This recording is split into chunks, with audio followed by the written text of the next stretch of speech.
Hello, it's January 15, 2026, and we're going to be installing some lights finally. After 5 years of getting around to it, we're finally getting around to it. We're going to install some lights in the garage area, utility room area of the bus. And I found the most perfect, sweet lights that I just love them, man. They're great. They're LEDs, hardly take any power at all. They're really bright. They're a nice color temperature. They have an on-off switch. And I bought two different ones because I wasn't sure which ones I liked better. I think these guys are probably a little bit better quality. I don't know. Looks like the wire is just a little bit, tiniest bit. Nah, it's the same wire. But the shape, this is almost exactly the same size as my iPhone 14. And from where I'm putting them, they would fit, but these little guys are going to fit better because they're skinnier. And they both make about the same light. So I'm just going to go with the long, skinny ones. So I've already, back under the bus, figured out exactly where they're going to go. I've marked the holes, and I've drilled pilot holes with a little tiny drill bit, so the screws will go in easier. And what else have I done? I figured out how long the wires need to be. This showed up today from Amazon. I thought I had some of this, so this is what was holding me up. This is 20 gauge 2-conductor wire, which this stuff is fine stranded, and it really makes installing things very simple because it's already double insulated, and all you got to do is put up a few clamps. Bada bing, it's a beautiful job. So we're not going to be using these for now. I'm not going to return them because these are only like $10, I think, for two lights. And I'm thinking I might want to put some lights under the hood of the bus, so I'm going to keep those at hand.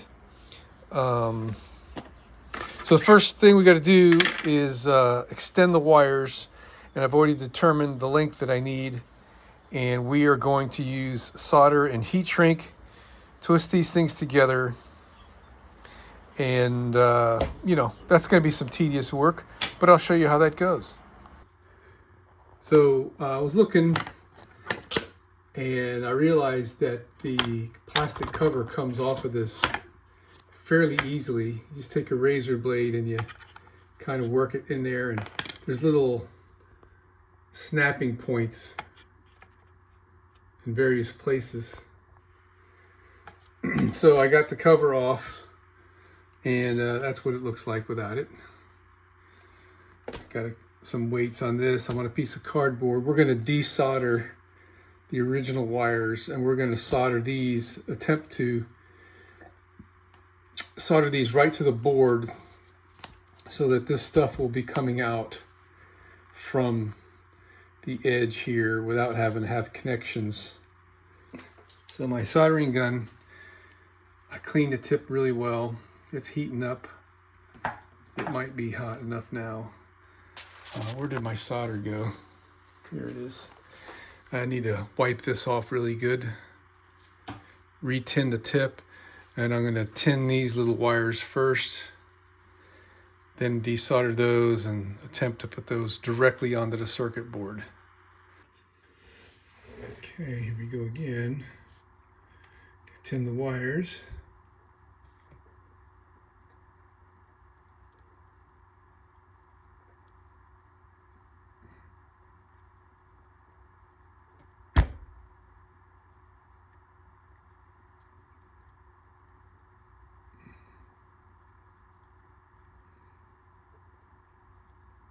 Okay.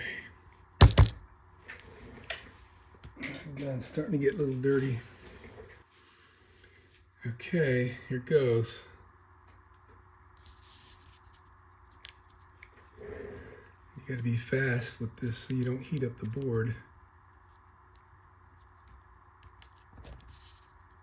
Just like that.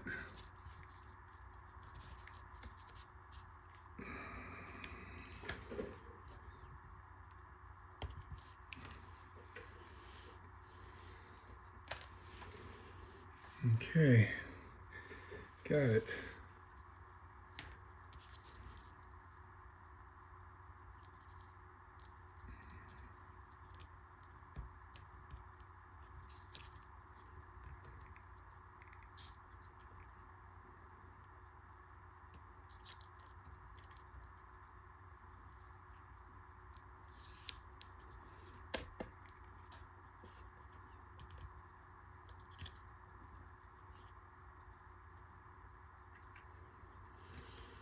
I think I got it. Let me do a little stress test here. All right. You just have to remember your polarity. There's a little V plus right there if you can read that. But the red one was on that side. All right, let's see if we can get the plastic cover back on. That's what I'm talking about. The opening in the plastic was already the right size for this wire. Ah, so much nicer.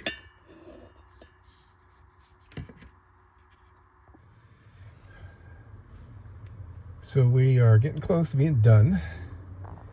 I've got to put the terminals on the end of these wires. So what's awesome about these is you see the little spike in the center of the crimped area. That little spike, here you can see it good on that one. The spike pierces the insulation and makes connection to the conductor. So you don't have to strip the wire. All you got to do is crimp it on the end. And so I've got these already crimped to the length that I want. And these are the crimping pliers that you use. Okay. Gosh, I'm struggling here. The open part of the terminal is the part that goes down into the circumference of that crimp, and the spike part is pushing on the closed part of the terminal.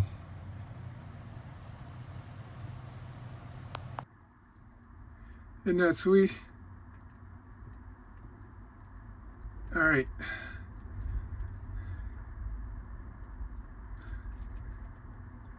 I gotta put the heat shrink tubing on and then install. Looks like that wire might be a little bit too thick for these terminals, but they have continuity. I've already checked. Yeah. We're running on a 2 amp fuse right now, or is that 3?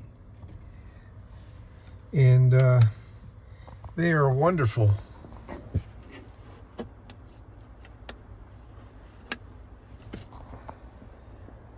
I can't wait to see how well it lights up at night.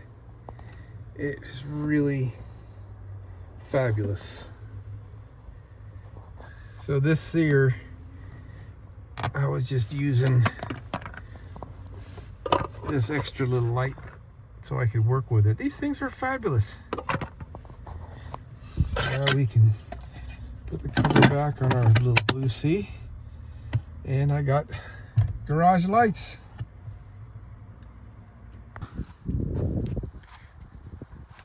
Now that's a well-lit garage.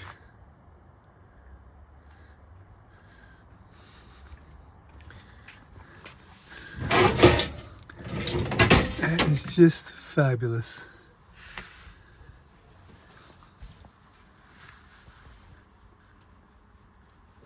Oh, it's on this side.